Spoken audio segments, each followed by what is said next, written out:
But let me also say an official good morning to everyone. We are here today to do data-driven weeding, and my name is Samantha Bowers. I'm the consultant for continuing education at the State Library of Iowa. My colleague here in the Southeast District Office, Becky Heil, will be presenting our topic today. So, Becky, take it away. And we already have Good one morning. comment in the chat on your weeding queen status. So Oh, we're excited to hear what you have for this instance. Thank you. all right. Well, thank you for all the introductions. I'm going to dispense with all of my stuff, except to say, um, you all know this has been one of my favorite topics to talk about for the last, 30 years as a librarian, as a district consultant. I do have to start by thanking several people, however, because of where I got a lot of this information from. The first one is Roy Carnegie, who was a district consultant when I was a librarian, and he taught a 9-week class on collection development. And I have pulled a lot of information from him to use in this. The second one is Chris Ripple, who is a retired consultant from Kansas. And he put together some of the spreadsheets that I'm going to show you a little bit later on. And then the third one is I took a library juice class this summer on collection management, and it was all about how to use data. Unfortunately, it was really more geared towards academic libraries, but I was able to pull some really cool Excel tricks. So as we walk through here, I'm going to show you some of that and give you a couple of insights into some of the spreadsheets, and they will all be available in I Will Learns after we are done. And I apologize, I am probably going to use my notes instead of the screen, so you'll see me looking down a lot as we do this. So the three pieces that I want to talk about today are the three main ones here on the screen. What do you need to start a weeding project if you're going to do some big weed, or as you're thinking about making your calendar to put weeding into your everyday thing? So you're going to need to collect some background information. We'll look at all of those kind of one at a time. Then we're going to talk about the idea of comparing, where you can do that, and if you should. Does it make sense to compare yourself to other libraries or other standards? We'll talk a little bit about that. And then the last thing is some of the tools that are out there. We're going to look at the crew manual really quickly again. We did do a lot of that in the last session, so we're going to spend just a little bit of time with that. And then how you might want to consider the idea of collection analysis. And then I've got those really cool spreadsheets that I want to share with everybody. So for the background information, we're going to be looking at finding your mission statement and your goals and how that relates to weeding. We're going to take a look at some of the things that you might consider as you're putting together your policy. We're going to look at what you might want to consider about your community, and then what reports from your automation system you're going to be wanting to look for. So the first thing is thinking about those mission statements and goals. Many libraries have used the ALA or PLA planning process, where we kind of look at library roles in your community. Some of the old names for that were Popular Materials Center. So go back to your strategic plan, look at the things that you decided your library should be doing for your community. Are you a Popular Materials Center? If you are, that means you're probably going to have to weed really aggressively. You're going to be buying lots of new materials, all the latest things that are out there. So you're going to have to get rid of all that old junk to make room on the shelf. So that is really dramatically going to impact your weeding. You might have had a goal of being a historical center. That again is going to really impact what you're keeping and what you're getting rid of. So think carefully about those items that you might want to preserve as you're weeding. Maybe you chose a homework help center. Again, as you're weeding things, that's going to make a really big difference. I think we talked last time about the teacher who always assigned the books on the planets. You are going to have those teachers who assign those things over and over. And if your role as a public library is to support that curriculum, you're going to want to make sure to keep those items in your collection. So always think about going back to those goals and what it is that you're trying to do for your community. Then we also want to take a look at some of those policies. That's going to be kind of the second thing. And we did go over a lot of this before, so I'm not going to go over these. But things that you might want to include in your policies are things like what you might be able to get online. So your policy may say if it's available in an online form or if it's available in a database, then we're going to weed the hard copy. So those are the types of things as you're writing that policy and as you're making those weeding decisions that you're going to want to kind of think about. Also, you may want to include in that policy the actual data that you're going to use. Are you going to use dates for your criteria? If it is X amount of years old, we're going to weed that. Um, Obviously, we're always going to include in there, if you've got some of those hard and fast criteria, that there are exceptions. And so you're going to want to sort of make sure that it's in there, but then also leave yourself a little room for specific examples. You may have something in there that says if it's available elsewhere, if it's something that we can get from another library or through interlibrary loan, or it's available somewhere else for free online, maybe that is something that we would consider weeding that hard copy as we're going through. So think about those types of things as you're looking at your policies. The third one really looks at weeding as part of your overall collection development policy. So as we're thinking about weeding, obviously we're going to talk about the crew manual. That's another good thing to stick in your policy, that you will use the crew manual as an example of how you're going to be doing your weeding. But you also might want to include in that policy to talk about repair. Think about those things like how much staff time is it taking you to repair those books? If it's going to be cheaper for you to buy another paperback, don't waste your time on it. And when I think about repair, I also think about, back, I don't know, probably in the 90s, we were so concerned about keeping those things for a long time that every single paperback we did, because paperbacks fall apart, every single paperback we did, we stuck tape on the outside, we stuck tape on the inside. If you're going to throw that paperback away in 5 years, does it make sense to waste all that time and the tape to cover all of those spines? So again, as you're thinking about repair or sort of the pre-repair things to make them last longer, think about whether or not it's something that you're going to keep for a while. And then preservation. There are going to be things that are perhaps local history that you're going to want to keep, and you're going to have to preserve those. Because otherwise you're not going to be able to hang on to them. And if you end up having to weed something because it's falling apart, you've sort of gone past what you really want to do in your weeding policy. So think about how you can preserve things. This isn't something generally that you can do. There are places that you can send those books off to have them preserved, or people that you can have come in and work on that preservation piece. And then the last one that I always like to talk about is kind of related back to that repair idea, is permanence. Many of the items that we have today in public libraries are ephemeral. They are things that we consider disposable. We get it, it goes out, it does its thing, it gets all the people who want it, and then we get rid of it. So again, as you're thinking about weeding, keep that idea of disposable and, how much do we want to really keep permanently in our collections? Public libraries today have really gone away from that idea of permanence. This is something that came up last time that people talked about. Are there things that are in your collection that are, I use the word sacred, but things that you really do need to keep that maybe don't fit those typical weeding rules? Things like local history. They're often unique, and you really don't want to just throw them away because they're old or they haven't been checked out. A lot of times they don't get checked out anyway. So you really need to be thinking about that local history, making sure you keep that. And again, something that can go into your policy. We have these weeding rules, but local history isn't going to be bound by those same rules. Materials written by local authors might be the same way.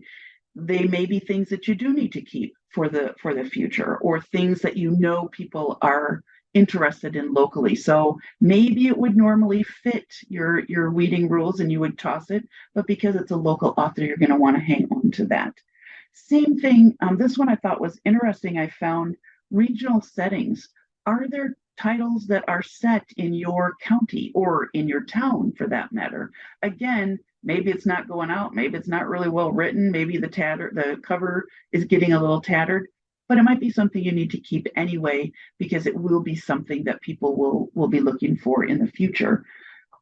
Special collections is another one that you want to sort of consider. There are libraries who have maybe in an area where John Deere is really prevalent. And so maybe they've got information about sort of the history of John Deere, or they have the labor union put together a book of when the union was started.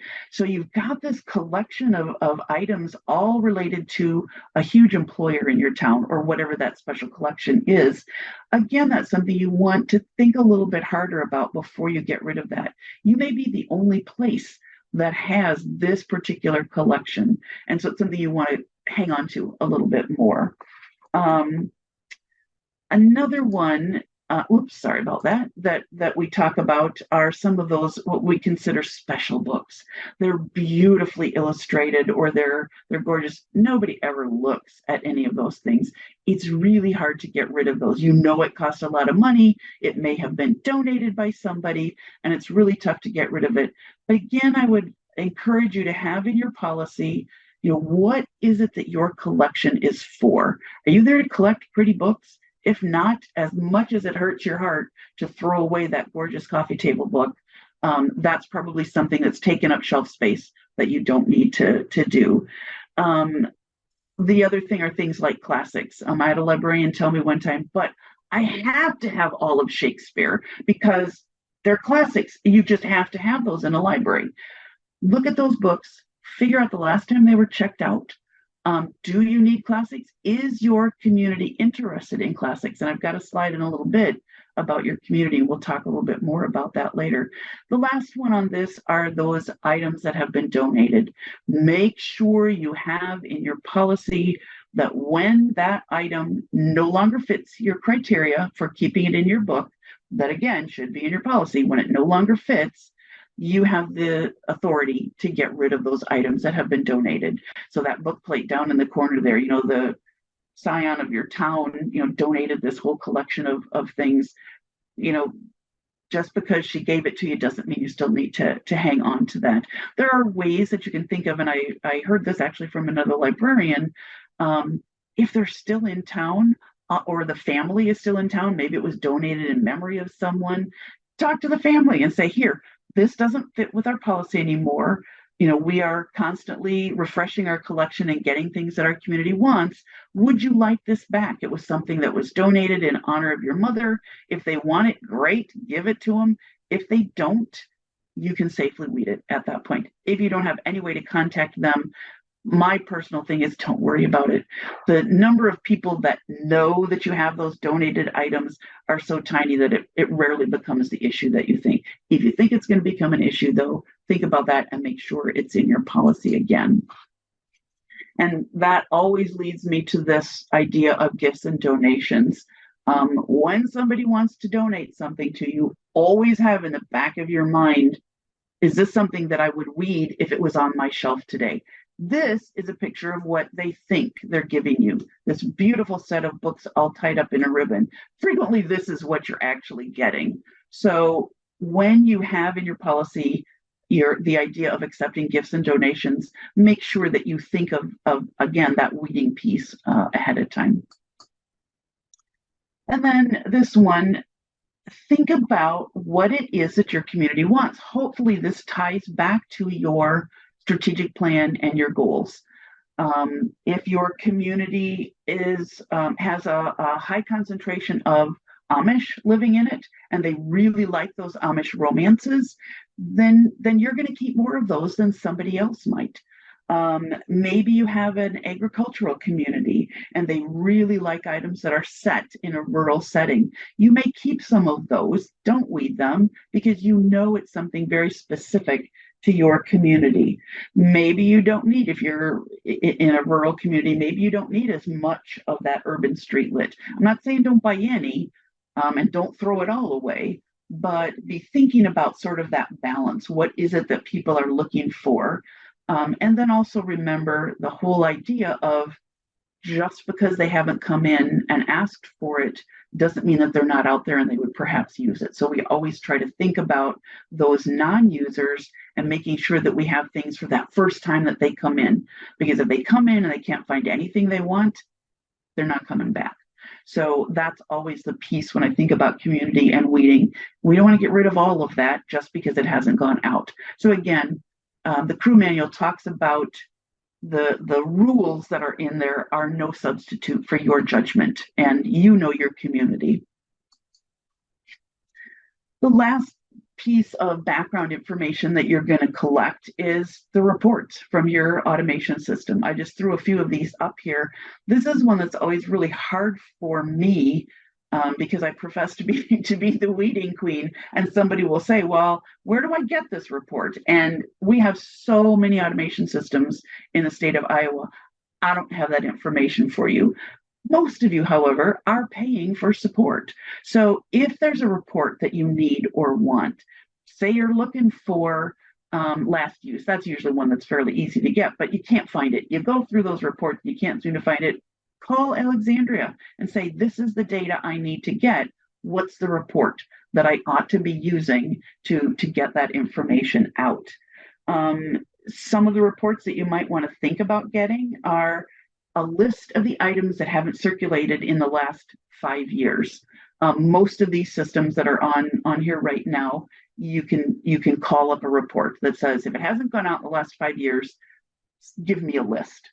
And again, we talked last time about the fact that then you can take that list, give it to a volunteer, have them pull the items from your shelves, and then you can go through and look at those, and now you know exactly what's on that cart, and you can start making those decisions. You know everything there hasn't been done, and you saved yourself a little time by using a volunteer or someone who's perhaps paid a little bit less. Another one is a list that shows the total circulations for every item.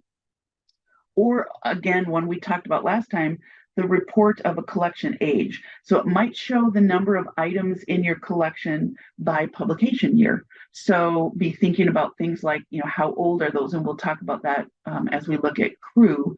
How old is that book on health? And if it's more than 3 years old, now we've got a cart full of health things that are more than 3 years old. And so we can evaluate those kind of one-on-one. Another one that I thought was really interesting that I just came across was a list of items that are lost.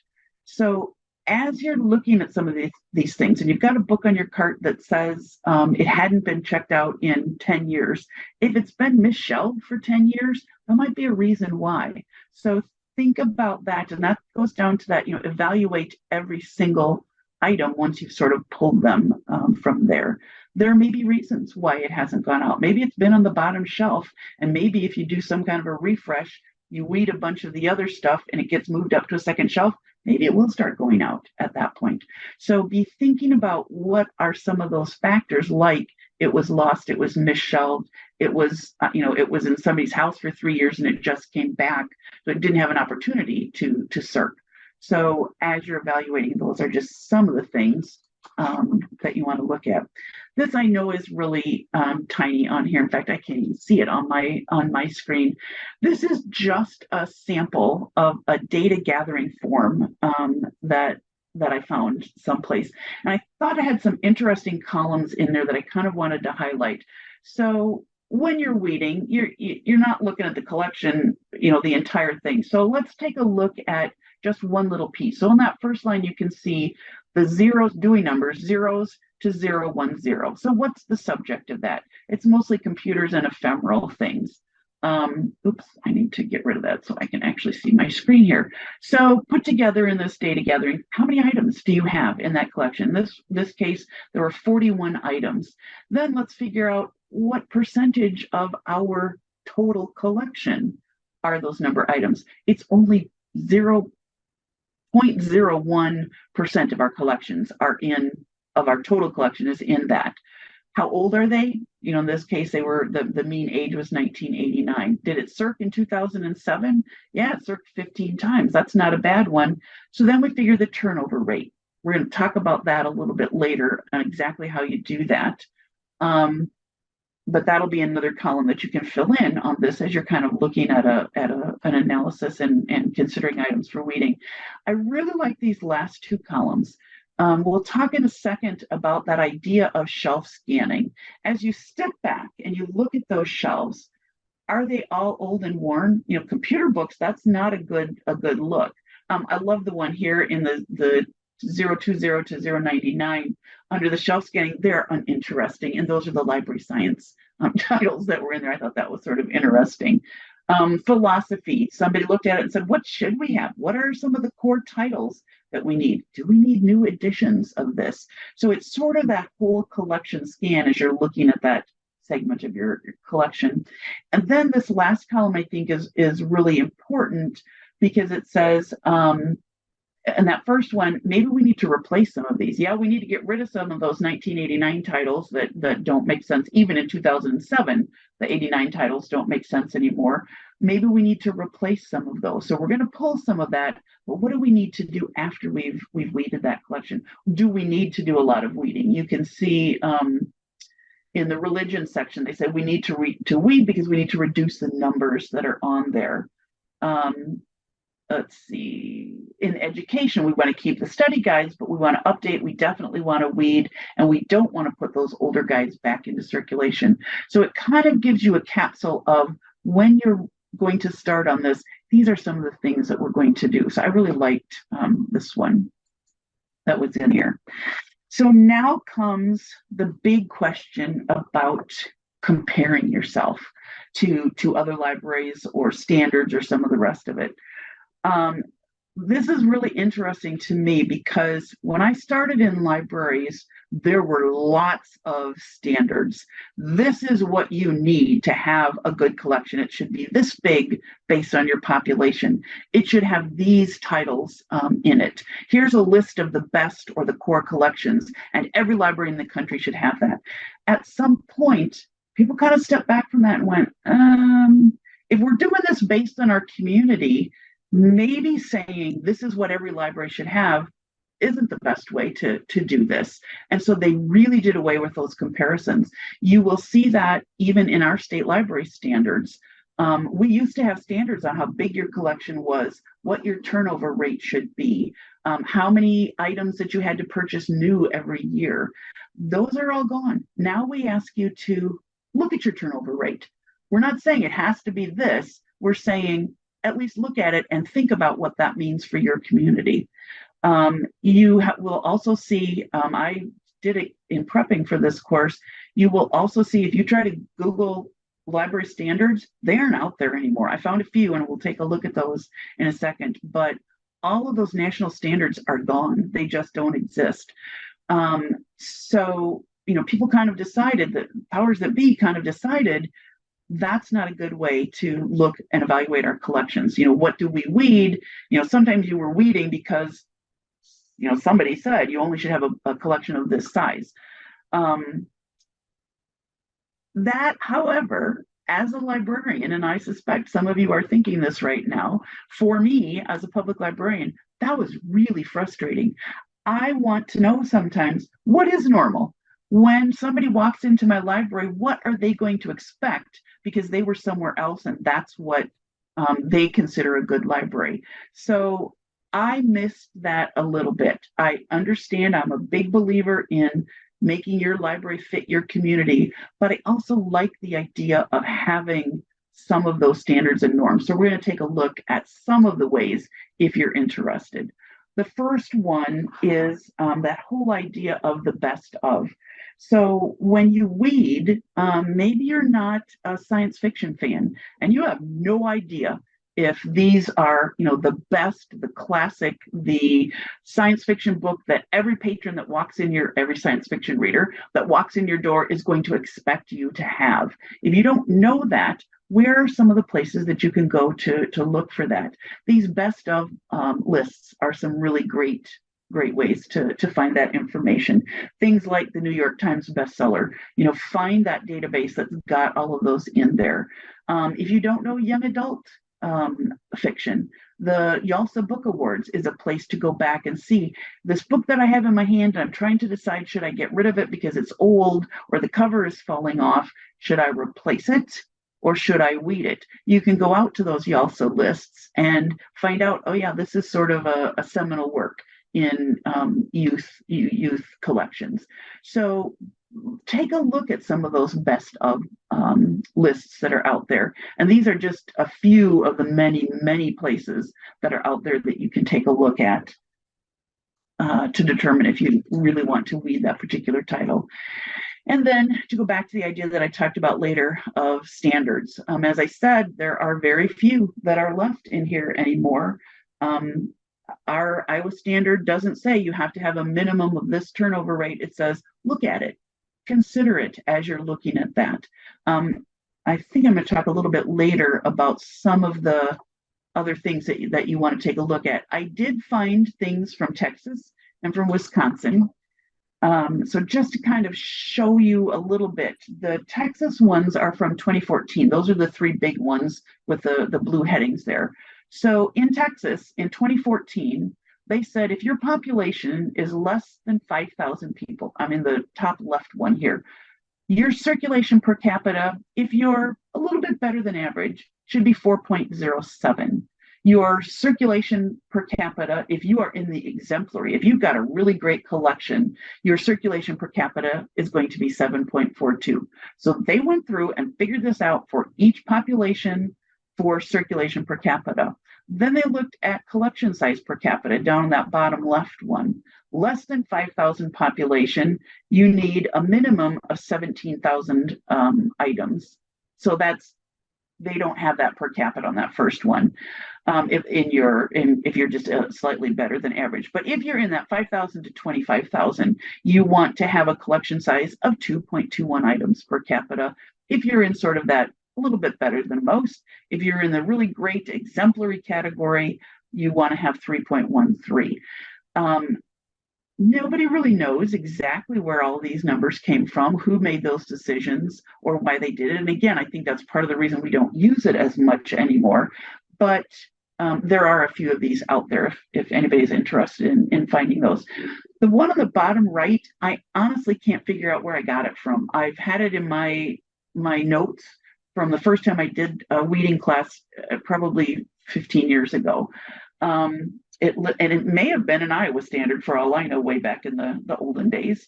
But that bottom right one has, here's a basic, here's the enhanced, and here's the outstanding. So again, your turnover rate, 1.75, 2.5. We'll look at turnover rate, so that'll make a little bit more sense a little bit later on. Your circ per capita, 4.5, 7.5, which I think is really interesting because that 7.5 came up somewhere else. And that first one, less than 5,000 population, which the bulk of our Iowa libraries are, 7.42. So that's close to that 7.5. Maybe these were sort of national standards that the states sort of adopted on their own. Total number of items per capita, the percent of your collection that is under 5 years old, that's that 1, 2, 3, 4th line down. The percent of your budget that is spent on new materials, and the percent of items that you add per year. So again, these are just pulled. They are very seldom used anymore. A better way, I think, and perhaps that's where some of these benchmarking, these standards came from, are to think about the idea of benchmarking. Here's 3 places where you can go to compare yourself to other public libraries. Scott puts together that statistics book every year, and it is filled with information in there.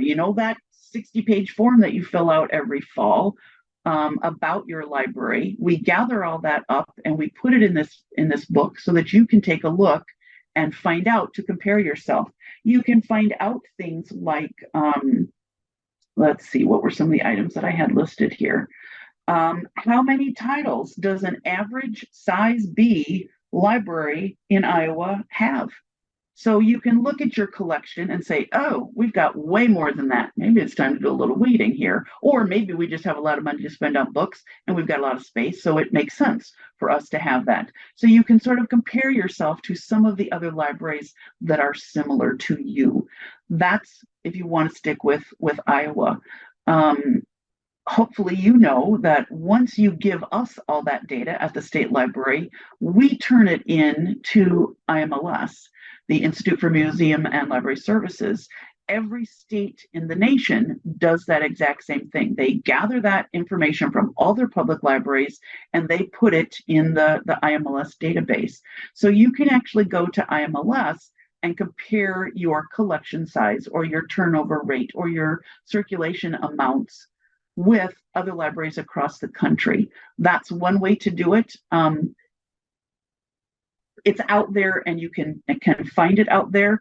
For me, it's a little complicated to pull some of those statistics. You can get them if you want, but it takes a lot of time to figure that out. There's a third way, and it basically uses some of that same information, and that is when you are doing your upload of that all that data that you do every fall, you're putting it into something called Bibliostat Collect Connect, and that's the one on the left there. You log into it and you upload your information, and so it goes in there. Again, Scott, that's where Scott grabs all that information, and then he sends it up to IMLS. The collect piece is what I'm talking about right now. But if you notice, Connect is also a part of that. The Connect is where you can go and get the information from other libraries across the country. I believe that Scott is going to be doing a really brief lunch with the state library about Collect Connect, and he'll kind of talk you through some of the ways that you can use that data, I think. If not, we'll maybe put something like that together. So if you remember, we talked about the reasons why people don't weed. These were some of the reasons last time that we came up with that people don't like to weed. There's one more that shows up every time when I get to this point when I'm talking about weeding, and that is, Becky, I don't like math. It's really hard to do all these spreadsheets and have to figure out turnover rates and all that stuff. And my brain just explodes. I'm a librarian, I'm not a mathematician. And so that's another reason that people don't like to use this sort of data-driven way of weeding your collections. So I don't want you to end up like this poor kid thinking, oh, how do I do this? So I'm going to start with a couple of simple benchmarking formulas and ways that you can get some of this information and some of the spreadsheets that we have that are out here. But I was telling Sam ahead of time, you know me, if you've been to any of my classes before, I always run out of time. So what I am going to offer is, if we're looking at some of these and you'd like to know more about it, and you will have access to them, but if it doesn't make sense to you, I'm thinking what I'd like to do is put together some user groups. So if I've got 8 or 10 people who want to look at this benchmarking thing and have somebody sort of sit down and spend a little bit more time and explain it to them, let's all get together in a Zoom room and we'll do that. So I'll start gathering names if anybody is interested. If you can figure it out on your own, great. Go for it. But if you'd like a little bit more help and you'd like to get a couple of other people in the room, let's think about the idea of putting together some user groups. So hopefully you can see some of this. This is one of the formulas that I will send. This is just a really simple benchmarking thing. It's done in Excel. And the first line here is just a, whoops, sorry about that. I'm trying to figure out, I should have done what Sam did and changed my cursor. If you look at that first column, you can do this in a variety of ways. You can use it to compare your library to other libraries. And so under that first column, you put your library and then your neighboring library and then one from across the country, and then another one that's the same size that you like to compare to. Put them all down that left-hand column there. Get their populations in there, put their circulations that you're going to gather from those places that we looked at before. Or you can take a look at your different collections. Let's look at and compare our circulation in adult nonfiction compared to our circulation in our picture books, compared to circulation of our DVDs. And so you can have going down that left-hand column all of your different segments of your collection. A third way of using this benchmarking formula is to compare year over year. What's happening? Maybe we did a huge weeding project and we want to look and see, did our CERT go up as we did this? So in that column, we're going to have our 3 years back. I don't know, with COVID, you maybe don't want to use 3 years back, 5 years back, 2 years back, last year, and then take it forward into the future. And again, fill out population, fill out circulation, fill out your holdings. So in this one, you are going to fill out that first column of population. You're going to fill out the circulation, and you're going to fill out the holdings. And then this, let's see, 1, 2, 3, 4. The fourth column is how many did you buy? So let's say this is our whole collection. Our population is 5,000. We own 25,000 volumes. No, we circulated 25,000 items last year. We own 20,000. Every year we buy, or this year we bought 850. In this next column over, there we go, per capita circulation, there is a formula in there, and it's going to tell you that your circ per capita is 5. You're going to need to compare that to something, because otherwise that doesn't mean anything to anybody. So again, compare it to another collection, compare it to another library, compare it to a national. It will also then figure out what is your per capita holdings.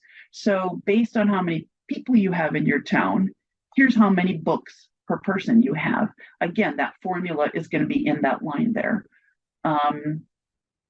Turnover, same thing. We'll talk about that in a second. Basically, what's the average? Say you're looking at your 600s. How many times do your 600s go out based on the number of books that you have? And then your estimated replacement rate. So this is a formula that you're going to get. And I believe, oh boy, here we go. So Sam, I am going to try this. I'm going to escape out of here. I'm going to minimize that. And I'm going to open up that benchmarking formula and show you what it looks like. Because when you get it, the only line that has the formula in, is here. So there's the formula right up there. When I try to make the formulas go down through here, because there's nothing in these columns, I get errors. So what you're going to do is fill out the 3 columns that have the red, the population, the circulation, or 4 columns, the holdings and the acquisitions. And then once you've got the rest of those, this is a trick I learned in that class. If you guys are Excel masters, fabulous. This was a new one on me. I've always cut and pasted or drag the thing down. There's a really cool way, the little box that's down here. You see the green box around this? Under the 5, there's a little green box. If I get the little plus and I drag it down like this, it is going to put that formula in all of those boxes. Now, like I said, because there's nothing in population, it says you've got an error. But once you fill out those columns, you will actually see something there. I thought that was pretty cool. So again, once you fill those out, you'll be able to get your per capita holdings, your turnover rates, because we've got that formula right up there. And it's a really easy one. I've got it up in the heading there. It's going to be cell C2 divided by, excuse me, cell D2. All right. So I am going to get out of this one, and now I'm going to show you some more Excel things.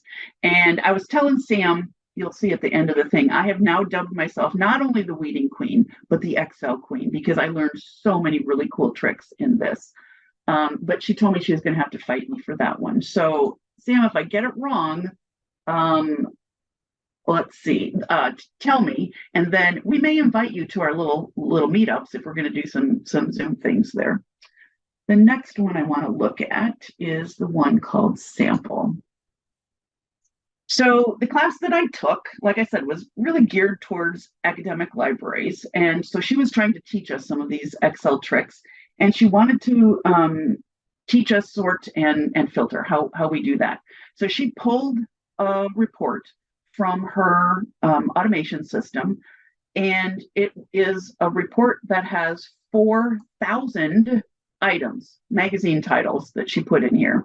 She said, how do I find out Now I've got this report, it's got all this data in here. How do I find out what journal title goes out the most? So that was our assignment, was to take this database of 4,000 items, you sort and filter to figure that out. So what we did, I got rid of all the extraneous stuff. I could care less where they bought the item from.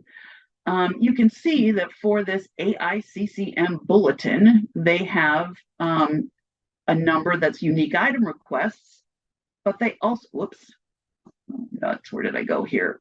Sorry about that. But then they also have a total item requests. So we need to separate those out because we're going to want to do it. So we filter by going up here. We're going to go to filter.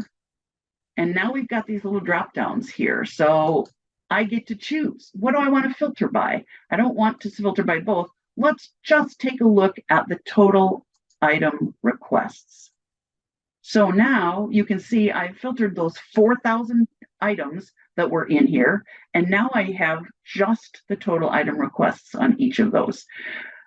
That's helpful, but do I have to scroll down to figure out what's the biggest number in there and figure out which of those magazines or journals has gone out the most? No, I can do my drop down again, and I am going to sort from the largest instead of alphabetical. Now I'm going to sort from the largest to the smallest. And now I know that the substance abuse and misuse went out totally 1,841 times. The next highest one was Justice Quarterly. So again, you may not have something where you've got 4,000 items and you can do a quick scan over it. But if you don't, these are a couple of really cool tricks that I like. So the next one that I want to show you, I don't know why Microsoft does that all the time, is VLOOKUP. This was the coolest thing that I have ever learned. Didn't know it was possible. And what's the one that I need for that? Here, Norton Anthologies, I think. Nope, that wasn't it. Oh, sorry about that. Okay, so I don't think I have one for that. That's why I don't have a spreadsheet for this one. So for VLOOKUP, let's say that you get a report from your automation system and it lists the age of every book. So you've got the copyright in all of those. So you now know how old all of the books are in your 600s. And so you've got this list of all your 600 titles. Well, what if you want to look at which of the oldest ones are still going out? When was it used last? But you can't put those two together in one report.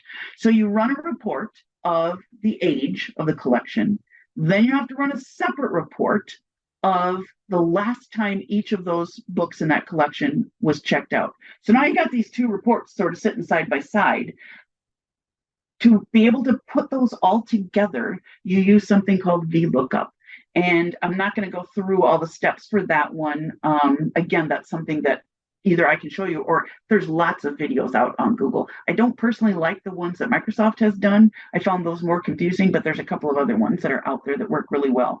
But basically what you do is you've got your two lists in Excel and you take some common denominator. So it may be an ISBN, it may be the LCCN, something that is on both lists. Titles are a little trickier. You can use that, but numbers usually work a little bit better.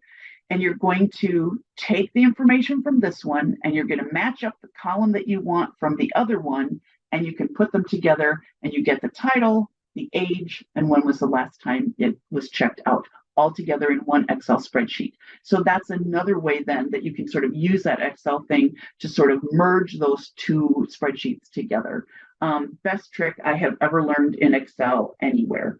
I know Sam likes the pivot tables, which is what I'm going to take a look at next here.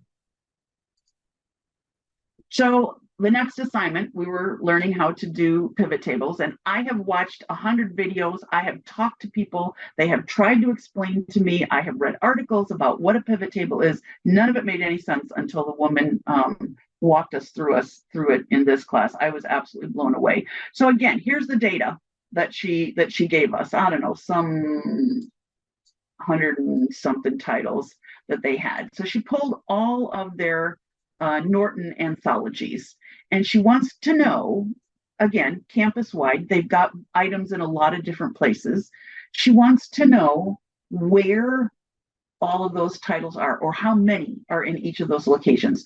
So they have a main stacks location, they have an automated location. So by using a pivot table, we can take all of this overwhelming, I mean, it's what, 8, 10, 12 columns, and then 40 or 50 lines long of just Norton anthologies.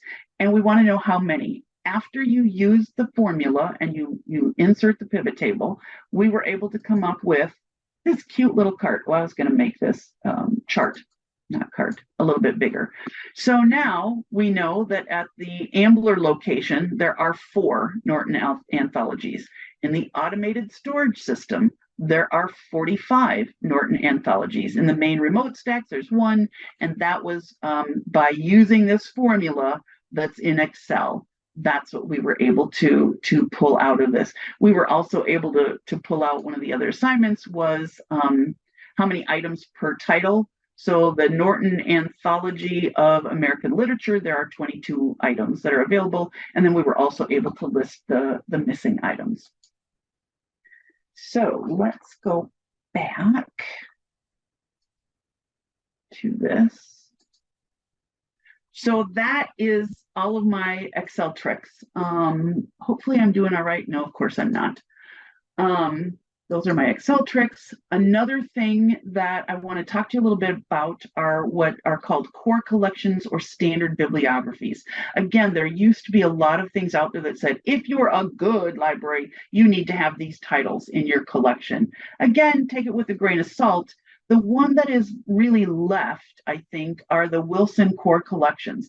This was something that the state library bought for a couple of years for every library in the state. It was not used, and so we got rid of that. I really liked this as a public librarian because it helped me feel like I wasn't weeding things that were really important that I maybe didn't know about. It comes in several different formats. There's an online version and there's a print version, and it's updated every year. So this fiction core collection is $300 for the print collection. So that's only going to give you information about fiction, but it's basically going to say these are the fiction items that are at the core of a really good library collection. Think about sharing it with other libraries in your county or in an area where you are, because $300 is a lot just for fiction, and I assume the others are right around that same place. But I found these very helpful and kind of reassuring to make sure that I wasn't getting rid of something that I really needed to keep. So some of the tools, I don't have to spend a whole lot of time on this one. Like I said, we did this before. The crew manual came from the Texas State Library. It was originally written in the 70s. It was updated in 2008 and then 2012. And it really does have a lot of good articles in there. This is one of the articles that I thought was really interesting. We went through some of these last time, so I'm not going to go through all of those, but it talks about as you're considering the book that's in your hand, these are some of the things that you might want to look at as you're trying to decide if you want to read it.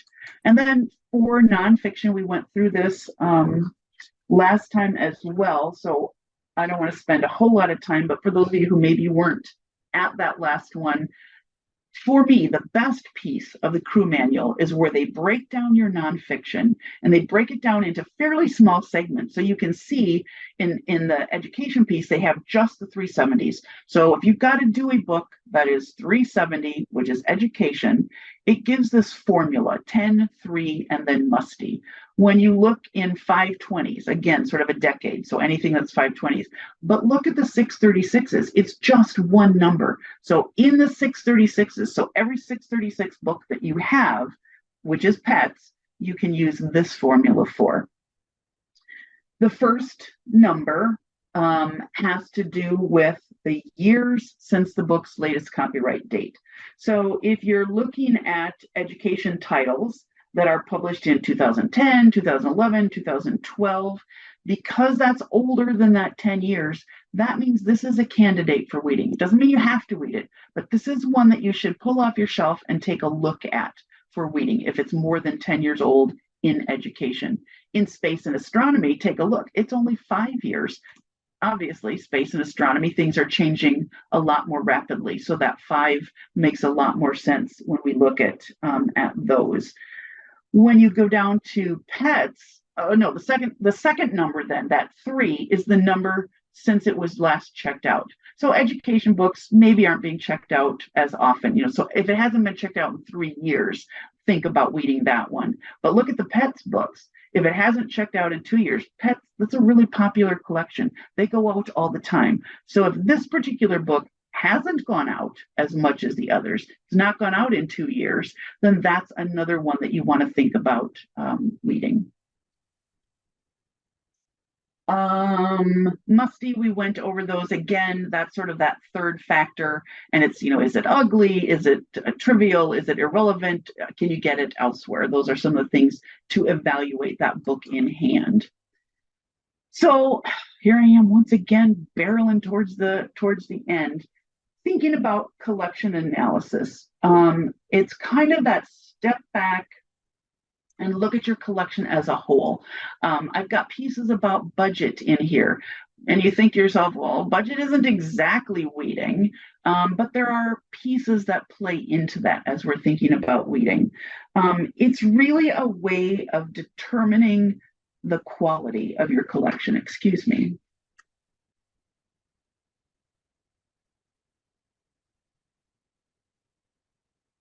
And quality we tend to think of as subjective. There are some objective measures that we can do in here, things like currency, turnover rate, statistical data. So there's going to be, I've got to show you this one before I move on to that next slide. So one of the things that I learned in Roy's class that I took way back in the 90s, I just thought this was a brilliant way to think about your collection. When we as a librarian think about our collection, the first thing we think about is what's in our catalog. When I think about, here's the books that I have about weddings, it's everything that I bought that is in my catalog. So I see that.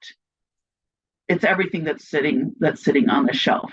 When my patron thinks about my collection, chances are they haven't looked in your catalog. They have come to your shelf and they're looking at your wedding section, and they see things that look like this. There's big holes in there. So I think of all the titles I ought to have, the ones that I know I bought. But what if it's checked out? But what if it's been lost for a really long time? They don't even know about those titles. So they only see what's sort of left on the shelf. I thought that was a really, really interesting way to think about your collection and thinking about weeding. So what if people have checked out all the brand new books on weddings and the only ones that are left are 15 years old? They come to your library, they look at that collection and they say, all they got is 15-year-old wedding books. That means it's time to weed those. And it goes back to that old idea of nothing is not better than something. Something is not better than nothing. Something is not better than nothing. If you get rid of those old ones, you've got a big gap there, but at least now you're thinking about what do I need to add because they're going out so fast. So that whole idea of weeding and thinking about what it is that your patron sees, I think is a really interesting. That's sometimes called the collection in use. It's the opposite. What they're not seeing is that collection that's in use. Oh man, I can't decide which way I want to go. I've got two big things left yet. I think I'm not going to spend a lot of time on these assessment techniques. This is sort of a matrix here of two different ways of looking at it. When we're assessing the collection, you can look at it that's collection centered.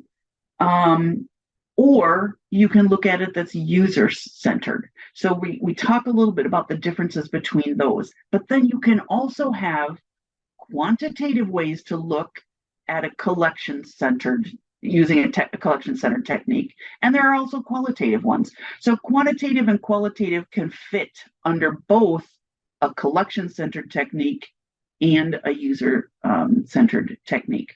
So the lists of those are kind of here. I really want to get into some of these really fast to show you these. This is one of my favorite things to talk about, but I won't do that.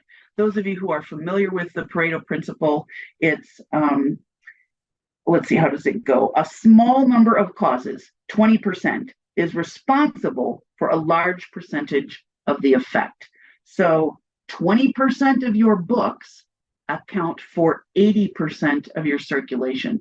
Think about that. What does that mean? If 20% of the books that you buy account for 80% of your circulation, what does that mean you should be buying and weeding? There's lots more on this one that I'm going to go. All right. So here's the things. There are 2 spreadsheets that this consultant from Kansas, he's retired now, put together that is just fascinating. I've got to show you these because they're really cool. And so these are the ones, collection manager. So this is a spreadsheet that you will get in Iowa Learns. He's got all of the things in there. So he's got it broken down by audiobooks. I don't even know what that is. Ebooks, Spanish books, fiction, kids books, large print, whatever your categories are. You're going to fill out the collection size, the circulation added to the collection, and then there are going to be calculations in these 3. The fascinating part about his is column 7 then is going to give you information about how popular that collection is compared to the rest of them. If it shows up in red, maybe that means it's time to weed. This column is going to talk about your circulation percentages and what you should add. If it's green in this number, you're going to buy more. If it's red, you're going to buy fewer. He has put all of the calculations in there. When you look at the second tab, here's the instructions on how you fill this stuff out and what it means. And then here's how you interpret those results. This is an absolutely fascinating one that, again, I think if you would like to really dig into this a little bit deeper, it would be really fun to get a bunch of people in here. The last one then is a budget analyzer. And again, you think, what does budget really have to do with this? You input data in here, the number of items that you have in young adult fiction. You input data in here. How many circulations are there of young adult? It provides your turnover rate. It gives you a percentage of your total collection. And then it says, so if you were going to separate out your budget by what's your most popular collection, if this is the most popular, I probably want to spend more money on this. Here's the amount of money if you're going to base it on that same percentage. Again, I think that's a really interesting one. All right, I swear I'll get done, Sam. Let's see where we are here. All right, so I've got some specific examples on some of those. You can see down the bottom here, the audiobooks. Again, it was green. It was really popular. So it gives you an idea that this is something you want to keep or perhaps add to. The nonfiction came out as red, and so that's something you're going to want to probably buy less as you're looking at that, or read more. Budget analyzer we looked at. Turnover rate, I've been saying the whole time we were going to do this, but I'm almost at the end. Turnover rate is just one measure of use. It's your total number of items divided by the circulation. And so it's one that you can compare collection to collection, or you can compare to other libraries overall. There's lots of ways that you can use that. And this will be in the slides so that you can see those. And it's also in the annual survey. Shelf time study, we're just going to skip for now. And 11:30, so here I am. Sam, I know you always talk about this too. We did reading basics last week. 2 weeks ago. We're doing data-driven today, and we've got 2 more coming up. Janae is going to be doing Weeding the Youth Collections, and then the panel Wedded to Weeding. And I got to show my last slide. I have now dubbed myself not only the Weeding Queen, but now I'm also the Excel Queen. And Sam and I are going to arm wrestle for that one. So I'm going to stop sharing. Wow. Well, you came right to the top of the hour, as we knew you would. Someone said Becky needs an hour and a half, and I think I'll take a leaf out of that book next time I schedule something with you, huh? Let me drop in the chat before you all take off the link to Weeding the Youth Collection. And so if you need to leave now, we are at the bottom of the hour. I feel free to take off. Becky, do you have a minute to stick around to answer a few questions that have You come in? bet. Okay, so I'd invite whoever can stay, can stay. We'll record these questions for the good of the cause. Let me also say, if you are interested in that user group to go a little more in depth on some of the spreadsheets and other sort of applied ideas we've talked about today, drop your name in the chat. And while I'm thinking about it, if you're watching the recording of this webinar, feel free to get in touch with Becky to see if that user group is something that's still going on, because who knows when you're watching this. But if you do have to leave, thanks for coming. And let me turn my attention to a couple of the questions that came through. One I think is an interesting one. I'm not going to necessarily do these in the order they came through, but Sure. do you have any sense in the research that you've done on sort of COVID considerations for those musty numbers? Have you read anything or heard anything? So, if nothing circulated or very little circulated for the most of 2020, how should we take that into account as we're looking at those musty numbers? It kind of goes back to that idea of, if it was out of circulation, maybe you had to put things in storage, or maybe nobody came in your building for the last year and went out. So to me, that's where it goes back to that idea of the item that's in your hand as you're evaluating that, tack an extra year on that, or a year and a half or 2 years as you're looking at it. Those hard and fast rules need to be evaluated based on the circumstances where you are. So yes, absolutely take that when you didn't have people in your building for a year, or again, if you had things in storage for a year, or if it was lost for a year or misshelved for a year, you're going to want to take that into consideration. Absolutely. Yeah, for sure. Here's a sort of general question about nonfiction. So weeding the nonfiction with an eye towards internet research. So Mm-hmm. the question is phrased like this: how much nonfiction do you need to have due to internet research, internet sites? I think is where I struggle. Is there a good way to think about that? The younger the patron, the more apt they are to use the internet. How would you think about nonfiction in terms of internet research is maybe where I'm kind of landing on this. Sure. What I typically, as a library user and as a, wearing my public library hat, what I'm seeing and what I did as some of that research type stuff was coming out, the nonfiction collections tend to be more popular nonfiction. They're getting much smaller. I mean, that is a huge trend nationwide. I've seen it in Iowa. I saw it in my library. And so weeding heavily in those areas to make space for the things, again, going back to what your community wants. Number one, make sure you have access. If you're getting rid of really research-based things, make sure that you have those databases available for people to get that information. If you do, and you're providing that for people, then by all means, get rid of some of those. But again, what I'm seeing is things like, quilting books and cooking books, and those sort of pretty ones that people like to just sort of look through. They maybe don't look for the specific recipe because they know they can go online and find a recipe, but they like to see the ones that the stars have put together. They like to see the nice pictures. They like to read the background that's on there. So it's become more popular nonfiction as opposed to research-based is what I'm seeing in libraries.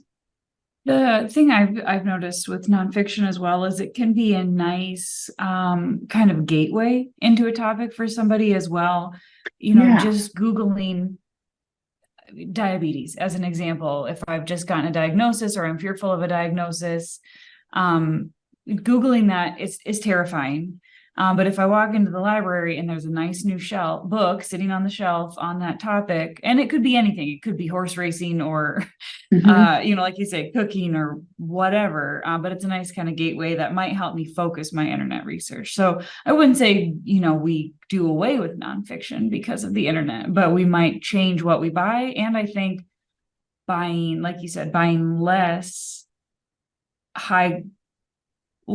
items on a particular topic, but very high quality, very high visuals would be Yeah, probably where I as you would were think talking, I about was thinking of the nonfiction. idea of librarians as curators, and I think that really, and that goes to that idea of quality. You know, we've got sort of the basics and the best, and then they can use that as a jumping off. I think that's a really good point. Mm-hmm.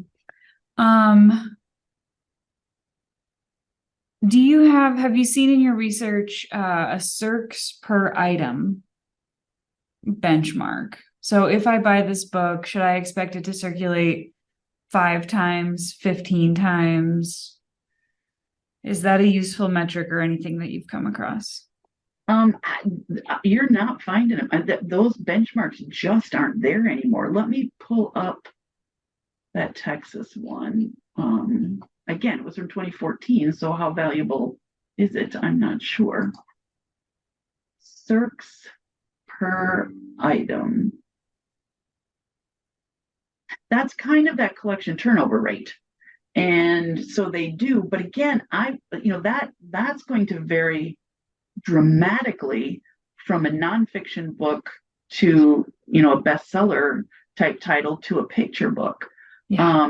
And again, that's probably part of the reason why they've done away with some of those standards, is because that was really difficult to say, this kind of book needs to go out this many times. There is no crew manual for that. That's really what we kind of need is something that breaks it down a little bit closer. But no, I have That's not so found going to anything. depend on, I don't know, a particular thing gets really popular for some reason, and Right. those books that you never expected to go out all of a sudden are going out, or a famous actor or author dies and now their books are going out, for example. So That reminds me, dang nabbit, I wish I would have done this. I'm going to do a really quick screen share here. mhm. Um, because when I breezed through the shelf time study, that's a really, that's a 2-hour thing in and of itself, how to do this shelf time study. However, what I meant to talk about on this slide is how fast that goes down. So it may go out, 100%, the most amount is going out in year 1. And then by year 4, you can see it's almost down to 0. So there are studies done about that. I think they're kind of old at this point. I don't know that there's anything new. I haven't found anything, but the speed at which items don't go out after they've been on your shelf is just astounding. Oh, let's see if I do have it here. Hang on. You maybe had 100 circs in the first year, it drops to 20 in the second year and less than 10 in year 3. And by year 4, it's generally close to 0. 75% of the circs take place in the first year. So that there is data on that. Again, it's old, but there is data on that. That's Well, and you could get astounding. that data for your own library as well. Yes. Yep. And that's the shelf time Kathy study. mentions keeping nonfiction on the new shelf for a full year. Mm-hmm. And I think, if you can do that or find ways to fold it into displays, better to keep it in front of people. Okay, Yep, I do want to keep absolutely. moving. I don't know, Yes, sorry. we've got so many questions. One question that just sort of came through, and I think you maybe addressed this a little bit, is an area that doesn't circulate well. This person gives the example of adult sci-fi and adult and young adult sci-fi and fantasy. Doesn't circulate Mhm. well, so she probably doesn't want to buy a ton of it. And yet, if someone comes to the library looking for it, I mean, how should she handle that situation?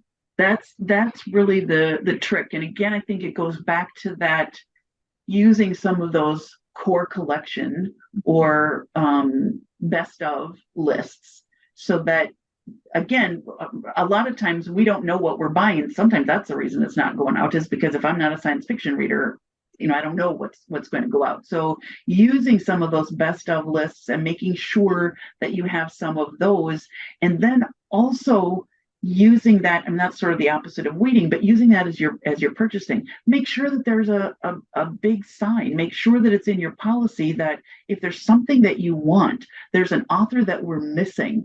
Let your patrons help with that for you. Let them tell you what it is that they're looking for as you're buying. Mm-hmm. Mhm. And interlibrary loan. Absolutely, Kathy, you're right. Yep.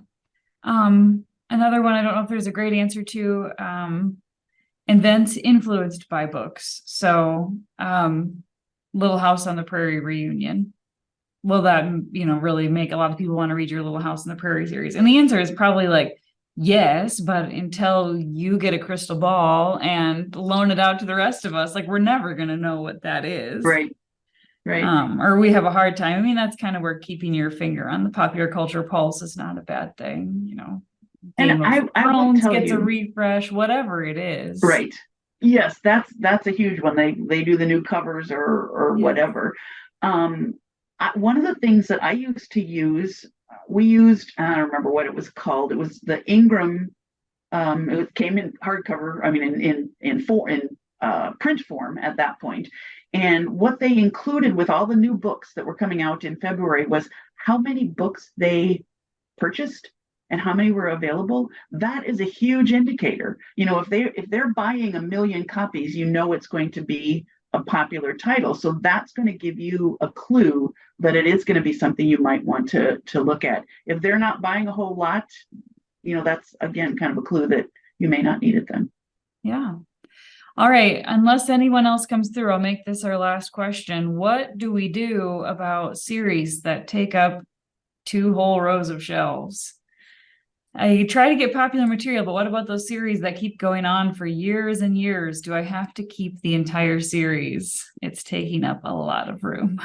That was always my favorite when they finally stopped writing them, and I felt like everybody had kind of gone through them and you could get rid of the whole series at once. That was such a nice feeling. It's like, yay, 2 whole shelves at one time.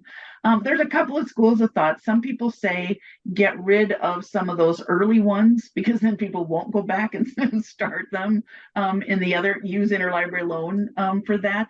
That always bothered me a little bit. I was more inclined to get rid of the middle ones if I was going to do it that way, because they like to read those first couple and they've read maybe the last ones and they kind of get worn out by the middle. That was kind of my philosophy. I don't know if that made sense to anybody else or not, but that was kind of the way I did it. Yeah. Draw numbers out of a hat. We're getting rid of 7, right. Yeah. 13. Right. Yeah, I also don't like, maybe you stick some of them in a back room so that you can free up more space on your shelves for newer titles, but maybe post a sign that says, numbers 1 through 12, ask at the front desk, we've got them for you, whatever. But or Bridges isn't a good example because we have such a spotty history in series because they run out, and so we don't always have them. But that's another, they can always request them through Bridges as well if they are willing to do downloadable. There you go. All right, folks, there are a handful of other questions that were in the chat, but I think they were addressed at some point during the recording. So if you feel like your question wasn't answered, maybe go back and watch that recording. Otherwise, you know where to find Becky at the State Library. So my thanks to Becky, my thanks to each of you for being in attendance today. I did take note of your names in chat if you wanted to be in that user group. And again, for those watching the recording, get in touch. Have fun. Happy weeding. Have fun with the spreadsheets. Lots of cool I won't stuff. arm wrestle Becky. I don't have a high degree of confidence I could win that one, but we could do a spreadsheet battle. You probably would beat me in that. Dueling spreadsheets. So